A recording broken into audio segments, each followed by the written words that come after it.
con Nora Dinotto. Ella forma parte de la Red Local de Violencia de Género. Nora, gracias por estar presente. Bienvenida a la tarde de APP. En una circunstancia que no es muy feliz, lo primero que preguntarte es, ¿qué te pasa a vos cuando te enterás de estos casos que son muy conmocionantes? Que ocurren muy a frecuente, pero que a veces hay algunos que generan más conmoción que otros, o al menos mediática en un principio. Yo creo que se juntan muchas cosas. Se junta una coyuntura nacional que no nos genera confianza, no nos genera amparo, nos sentimos desprotegidas, nos sentimos de alguna manera expuestas a situaciones de riesgo concretos, reales, que realmente nos genera, bueno, mucha desesperanza en ese sentido, ¿no? Porque la tendencia es naturalizar estos hechos de violencia, y el riesgo que corremos al naturalizar estos hechos de violencia es que la violencia deje de ser violencia. Entonces, naturalizamos las consecuencias, perdemos la empatía, el registro del dolor que ocasiona todas estas situaciones, el sentimiento de compasión que debería generar ante quienes han sido víctimas y su entorno familiar. Entonces, realmente es muy complejo todo lo que sentimos ante situaciones de este tipo, ¿no? En un contexto, Nora, gracias primero por estar acá, en un contexto de profundo retroceso también en políticas de materia vinculadas a la violencia de género, ¿no? Esto que vemos, y sobre todo también en el discurso público lo pienso, ¿no? En esta idea de ir corriendo los límites cada vez más sobre lo que se dice, sobre lo que se hace, y esto que muchas veces decimos que lo simbólico pasa al acto directamente, claro, y tiene sus consecuencias, ¿no? Claro, sí, eso se ha visto a nivel país en casi todas las provincias, porque al haber un recorte de presupuesto han ido perdiendo estas áreas, jerarquía. Quienes tenían ministerio como Córdoba se transformó en Secretaría de la Mujer, por ejemplo, que bueno, actúan bastante bien, tienen una militancia activa en cuanto a esta temática. Pero eso es un recorte presupuestario, por ejemplo. Claro, pero digamos, en el interior han pasado a ser dirección de género en algunas provincias. En otras las han incorporado como una secretaría dentro de otro ministerio. Entonces, claro, eso significa escatimar recursos para poder intervenir ante situaciones de violencia, escatimar recursos humanos también, ¿no es cierto?, como pasó a nivel nacional con el 145, que está funcionando en un porcentaje mínimo. Entonces, claro, todo esto genera, uno lo piensa a nivel país y realmente genera mucha incertidumbre, ¿no? Porque uno piensa, ¿qué pasará en Chubut? ¿Qué pasará en Neuquén? ¿Qué pasará en Río Negro? ¿No? Bueno, nosotros estamos acá en la provincia de Buenos Aires con un Ministerio de Mujeres que trata de mantenerse de pie, pese a todas las presiones que tenemos a nivel nacional, ¿no? Pero no es fácil la realidad. Nora, ¿cómo va? Buenas tardes. Primero, tal? Gracias por venir para hablar de esto. Estamos hablando mucho de los niveles gubernamentales y estatales, de los cambios que produce el discurso público y también los recortes presupuestarios. A nivel social, el cambio del discurso y el cambio de las medidas presupuestarias también hace que para las mujeres, para las víctimas y también para los hombres, mayoritariamente los victimarios, cambie las dinámicas sociales de comportamiento. Y sí, totalmente, totalmente. O sea, realmente yo escuchaba cuando presentaban los índices, los porcentajes, ¿no? O sea, ¿por qué no se recurre a realizar la denuncia, ¿no? que uno siempre Sí, dice que era muy bajo el qué es porcentaje. lo que pasa Sí. con esto. Bueno, no es fácil tomar la decisión de denunciar, porque en la provincia de Buenos Aires existe la Comisaría de la Mujer. Si bien las otras comisarías tienen la obligación de de recibir las denuncias, en el resto de las provincias no existe. Entonces, ¿dónde hago la denuncia? ¿Quién me va a atender? ¿Qué voy a decir? ¿No? Realmente, o sea que cuando uno tiene que tomar la decisión, que en definitiva, ¿para qué es la denuncia? Para pedir una medida de protección. Sí, Claro. y Para- cuando ocurre eso, muchas veces no se logra lo que está buscando la Ni víctima. hablar, Por ahí seguro. una protección, alguna medida de restricción de acercamiento que no se cumple o no se monitorea. Muchas veces ocurre eso. O se demora O en se demora. otorgarla, Ujú. ¿no es cierto? Sí, seguro, esa es una realidad también. Entonces, la persona dice, ¿para qué hago la denuncia? Claro. ¿No? Si yo estoy buscando una medida de protección, ¿me la da el hacer la denuncia?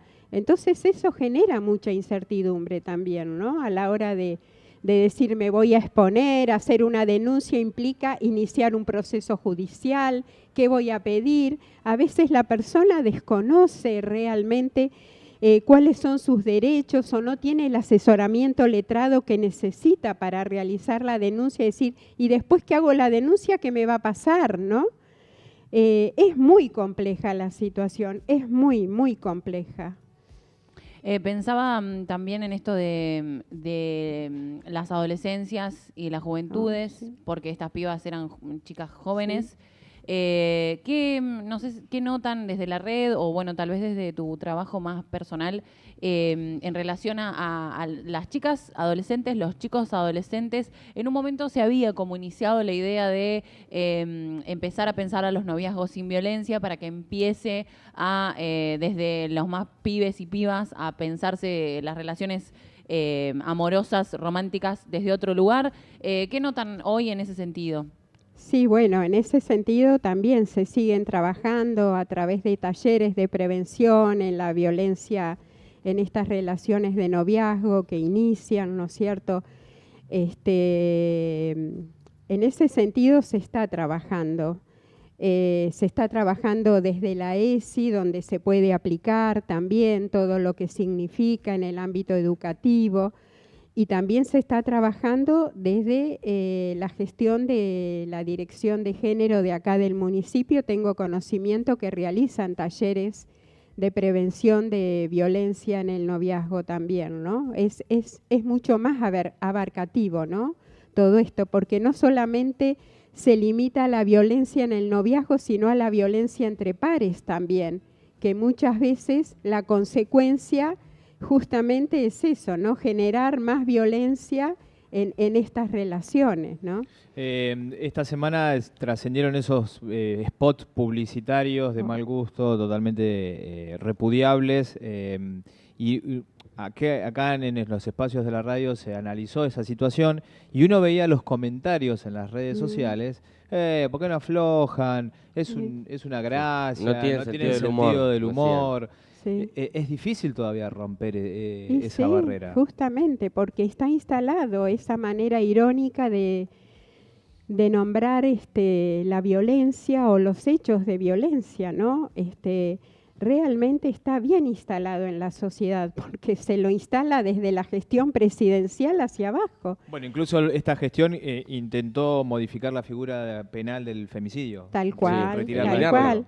sacarla Tal cual. Y directamente. fíjate qué Que es un interesante agravante. que es que, por ejemplo, los observatorios que registran el número de femicidios que está sucediendo en nuestro país son contados porque realmente no se nombran, son muy pocos los espacios informativos que los nombran como tal, realmente. A lo mejor un hecho aislado sucedió en Misiones, sucedió en Jujuy, ¿no? Pero no se nombra como estábamos habituados antes a decir fue un femicidio, fue por cuestión de género. Y al no nombrarlo, ¿qué pasa? No existe. Esa es la política que se quiere instalar. No existe. Entonces, esta cuestión de naturalizar la violencia preocupa, porque si uno termina naturalizando la violencia, deja de existir la violencia. Y eso es gravísimo, porque la violencia existe, como estos que hicieron este TikTok con esta... Sí, las estaciones de servicio. Fueron al menos 2 estaciones de servicio. Fue tremendo eso, ¿viste? Porque vos realmente decís... Y todo lo que reproduce eso, porque se va multiplicando, no solamente en las opiniones. Hoy es eso, mañana van a aparecer haciendo otro tipo de cosas, ¿no? Como si fuera algo gracioso. Y cuando realmente se está ironizando y se está de alguna manera atacando a la vida, porque realmente es así la cuestión, ¿no? Pensaba en el contexto de precariedad económica que atravesamos, de precariedad material. ¿Cómo influye eso en los índices de violencia o en la manifestación de la violencia, también en estos casos, en general, pero bueno, pienso también en este sentido? Y bueno, vos fíjate que, por ejemplo, este hecho que nos convoca hoy, ¿no es cierto?, las chicas, que realmente eso obedece a lo que es la pobreza estructural, el no tener un proyecto de vida desde una política social que se gestione, un horizonte, un proyecto de vida, la posibilidad de tener un trabajo, de tener estudios, ¿no? Entonces, si nosotros, por ejemplo, esta situación que aconteció no la encuadramos dentro de lo que significa la pobreza estructural, estamos perdidos, porque realmente son víctimas de toda la situación. Son víctimas cuando se relacionan con las organizaciones narcos, son víctimas los mismos jóvenes también, viste, que terminan haciendo este tipo de trabajo de menudeo y de estar relacionados sin medir las consecuencias.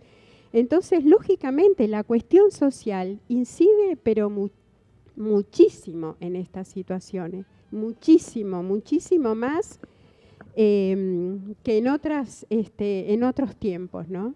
Nora, en esto que hablábamos de la naturalización de la violencia, también hace que se le dediquen, hablamos del nivel estatal y gubernamental, el nivel educacional, que es fundamental, porque siempre hablamos de esto de que desde hace mucho tiempo, y en esto del retroceso, siempre aparecen cosas como, bueno, volver a pensar en que la víctima tiene que preocuparse por qué hace, qué no hace, con quién anda, qué hora anda y qué no. Y también la naturalización genera que el agresor naturalice, o quien no pensaba en una situación de violencia piense que quizás no está tan mal, si ahora encima se va contra ideas feministas, contra pensamientos feministas, piense que, bueno, ahora la agresión nuevamente sigue estando más validada en esto de las dinámicas sociales que se van reproduciendo en el nivel de las personas. Claro, tal cual, es así como vos lo planteás realmente, porque vos fíjate, ¿cuál es la conclusión del agresor cuando comete un femicidio? Me mandé una cagada, hablando mal y pronto, sí, ¿no? sí. O sea, ese es el valor de eso la vida. trascendió hoy. Ese es el valor de la vida que tiene el agresor, Claro. el violento, ¿no? Entonces, realmente, a partir de ahí, bueno, vos te das cuenta con qué estás trabajando y cuál es esa trama social que genera ese tipo de respuestas, ¿no? Y también lo es, en este momento yo creo que lo más grave de todo es que desde arriba, desde la gestión presidencial, habilite este tipo de violencias. ¿Saben por qué? Porque escapa a nuestro control. La violencia es utilizada como un dispositivo de control para que no hablemos de tal tema, que se nos discrimine si tenemos alguna cuestión de identidad de género, por ejemplo. Entonces, ¿cómo se nos aísla? Con la violencia, con el insulto, con la discriminación. Es un dispositivo de control. No hables, te dejo de lado, no te hablo, no quiero que te acerques, ¿no? En este momento es eso. La violencia es el dispositivo de control que se está utilizando para que nos callemos, para que tengamos una vida pasiva, sumisos ante todo lo que está aconteciendo. Nora, Gracias que existen las organizaciones sociales las organizaciones de derechos humanos que nos han iniciado en este camino y las organizaciones feministas que, bueno, han seguido la huella de todas estas organizaciones de derechos humanos que nos precedieron, ¿no? Porque realmente, si no, estaríamos debajo del almohado o del colchón.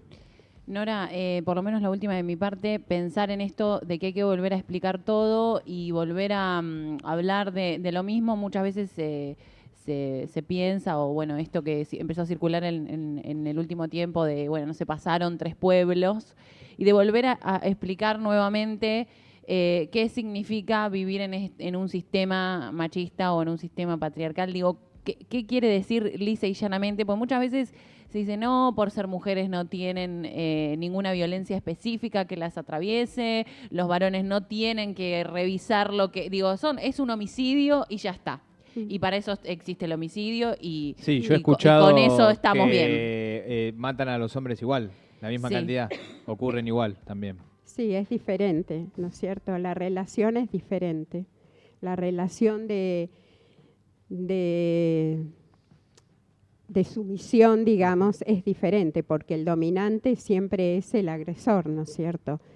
Yo creo que hay que seguir trabajando realmente, si hay que volver a replantearnos y a visibilizar las nuevas formas que tiene este patriarcado, ¿no?, que tiende a fortalecerte en el día a día, porque además tiene recursos que lo sostienen.